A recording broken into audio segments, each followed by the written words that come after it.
اعوذ باللہ من الشیطان الرجیم بسم اللہ الرحمن الرحیم السلام علیکم ورحمۃ اللہ وبرکاتہ۔ حضرت داتا گنج بخش رحمۃ اللہ علیہ کی سیرت اور کرامات۔ ویڈیو کو اول تا آخر دیکھنے کی کوشش کیجیے، انشاءاللہ بہت قیمتی معلومات حاصل ہوگی۔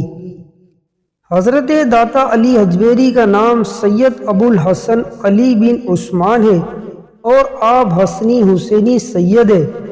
آپ کی والدہ بہت بڑی ولیہ اور ماموں بھی بہت بڑے ولی تھے اور تاج الاولیاء کے لقب سے جانے جاتے تھے۔ آپ کی والدہ اور ماموں کا مزار افغانستان میں مرجع خلائق ہے، وہاں لوگ کثیر تعداد میں حاضری دیتے ہیں۔ حضرت داتا گنج بخش رحمۃ اللہ علیہ 401 ہجری یا 440 ہجری میں غزنی افغانستان میں پیدا ہوئے۔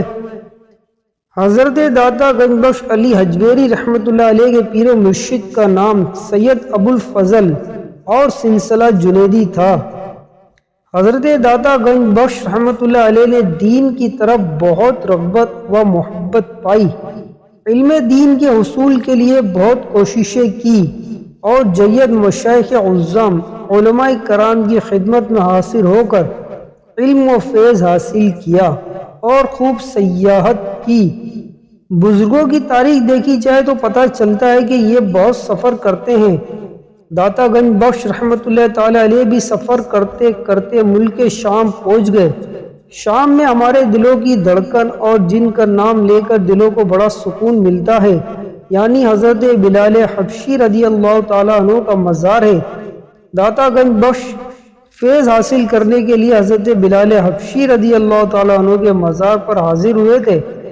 لاہور بڑا مقدس شہر ہے۔ حضرت مجدد الف ثانی شیخ احمد سرندی رحمۃ اللہ علیہ اپنے مکتوبات حصہ اول میں فرماتے ہیں، یہ شہر لاہور ہندوستان کے تمام شہروں میں قطب ارشاد کی طرح ہے۔ یہاں ایک ایسا اللہ کا ولی سویا ہوا ہے جس کی برکت حاصل کرنے کے لیے خواجہ غریب نواز رحمۃ اللہ تعالی علیہ سفر کرتے ہوئے حاضر ہوئے اور داتا گنج بخش رحمۃ اللہ علیہ کے مزار پر انہوں نے چلہ کیا۔ داتا صاحب کی بڑی عظمت ہے۔ داتا گنج بخش رحمۃ اللہ علیہ 451 ہجری میں لاہور تشریف لائے۔ اس وقت لاہور میں جوگیوں اور جادوگروں کو بڑے بڑے نذرانے اور بھیٹ چڑھاتے تھے۔ جو لوگ ان جادوگروں کی خاطر مدارت نہ کرے اسے جادو کے ذریعے نقصان پہنچاتے۔ اللہ کے کرم سے داتا گنج بخش کے قدم لاہور کی دھرتی پر پڑے۔ آپ نے ایک بوڑھی عورت سے دودھ خریدنا چاہا، وہ وہم پرست تھی، ڈر گئی کیونکہ وہ لوگ مسلمان کو اچھی نظر سے نہیں دیکھتے تھے۔ اس بڑھیا نے انکار کیا اور کہا، میں دودھ آپ کو بیچوں گی تو جادوگر مجھے مار دے گا، میری بھینسوں سے خون آئے گا۔ آپ نے اسے تسلی دے کے سمجھایا، انشاءاللہ ایسا نہیں ہوگا۔ وہ سمجھ گئی۔ دودھ بیچ کر وہ اپنے گھر پہنچی۔ اب جو اس نے اپنے مویشیوں کا دودھ دھویا تو اتنا دودھ نکلا کہ اس کو سنبھالنا مشکل ہو گیا۔ تب دوسرے گوالیوں کو پتہ چلا کہ ان میں بڑی کرامات ہے۔ دودھ میں برکت کے لیے آنے والا ایمان کی برکت لے کے جاتا۔ آپ کی نیکی کی دعوت سے پورے لاہور میں ہلچل مچ گئی۔ وہاں کے بہت بڑے بڑے جادوگر کو پتہ چلا، جو کہ گورنر کا نائب تھا۔ اس کی شہرت اور وقار خطرے میں پڑ گیا تو وہ ہنستا اور تانا کشی کرتا ہوا آپ کے پاس حاضر ہوا اور بولا کہ میرے ساتھ مقابلہ کرو۔ آپ نے اس کو سمجھانے کی کوشش کی لیکن وہ نہ مانا۔ آپ ٹالتے رہے۔ وہ آپ کی ٹال مٹول سے یہ سمجھا کہ آپ ڈر گئے اور آپ میں مقابلے کی طاقت نہیں ہے۔ اس نے جادو دکھانا شروع کر دیے اور ہوا میں اڑنا شروع کر دیا تاکہ آپ زیادہ ڈر جائیں۔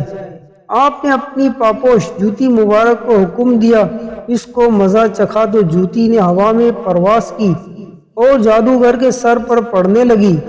اس کو مارتے مارتے ہوئے داتا صاحب کے قدموں میں ڈال دیا۔ قدموں میں گرتے ہی آپ سے معافی مانگی۔ آیا تھا آپ سے لڑنے کے لیے مگر ہار کر آپ کی غلامی قبول کر لی اور مسلمان ہو گیا اور ظاہری اور باطنی علوم کی تربیت کے بعد اسلام کا مبلغ بن گیا۔ اس کے اسلام قبول سے ہلچل مچ گئی، جادوگروں کا جادو مان پڑ گیا۔ اس کے اسلام لانے کی خبر دور دور اطراف میں پھیل گئی۔ اس کا حلقہ بہت بڑا تھا، لوگ اس سے متاثر تھے تو دھڑا دھڑ پنجاب سے ہندو آتے جاتے، آپ پر نظر ڈال کر مسلمان ہوتے جاتے۔ اسلام کی روشنی لاہور میں خوب پھیلی۔ اس کا نام رائے راجو تھا، بعد میں شیخ احمد سرہندی کے نام سے مشہور ہو گئے۔ ان کا مزار بھی داتا صاحب کے احاطے میں موجود ہے۔ بڑے کفار نے داتا صاحب کے دست مبارک پر اسلام قبول کیا۔ آپ کی کتاب کشف المحجوب ہے، اس کے معنی ہیں چھپے ہوئے کو ظاہر کرنے والی۔ اللہ کرے ہر مسلمان اس کا مطالعہ کرے اور پڑھ کر اپنی اصلاح کرے۔ حضرت غریب نواز رحمت اللہ علیہ نے آپ سے متاثر ہو کر ایک شعر کہا: گنج بخش فیض عالم مظہر نور خدا، ناکسارہ پیر کامل کاملانہ رہنما، صلو علی الحبیب صلی اللہ تعالی علی محمد۔ اللہ پاک داتا صاحب کے مزار پر انوار پہ اپنی رحمت و رضوان کی بارش فرمائے، ان کے صدقے ہماری مغفرت فرمائے۔ ایسی اچھی اور پیاری پیاری باتیں سننے کے لیے ہمارے چینل کے ساتھ جڑے رہیں۔ چینل کو لازمی سبسکرائب کر لیں، ویڈیو کو لائک بھی کر دیں۔ جزاک اللہ۔